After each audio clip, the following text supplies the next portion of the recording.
વાત રહી ઇન્દ્ર ભારતી બાપુની, હું તો ચોખ્ખી વાત કરું છું ને. હું ક્યાં ડરું છું ઇન્દ્ર ભારતી બાપુથી?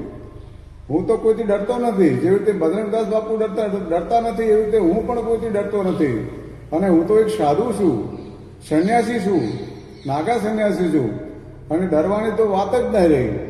જ્યારે આ ઇન્દ્ર ભારતી બાપુ અહીંયા આજે બે આશ્રમ છે ભારતી બાપુના, વિશ્વંભર ભારતી બાપુ અને આ રુદ્રેશ્વર જાગીર. રુદ્રેશ્વર જાગીરમાં જે સંચાલન છે એ એસટીનની જે ફાઇલ ખુલી એના કરતાં પણ વધારે શોભાયમાન નથી. દીકરીઓ જોડે આવું વર્તન થતું હોય અને ગેટ બંધ રાખતા હોય, વીઆઈપીના અવર જવર થતી હોય, છોકરીઓ લાવતા હોય અને ચરસ, ગાંજો, અફીણ, હેરોઈન, કોકીન આ તમામ ધંધા આ મહાત્માઓ કરતા હોય છે. એમનું આશ્રમ તો તમે જુઓ, કરોડો રૂપિયાનો આશ્રમ છે.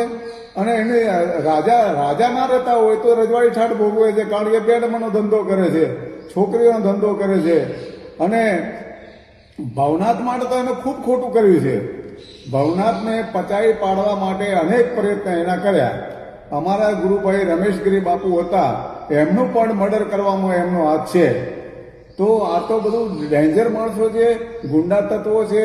અને એમને સરકારશ્રીને વિનંતી કરું, એમની સામે તમે કાયદેસરની કાર્યવાહી કરો અને જેલ ભેગા કરો.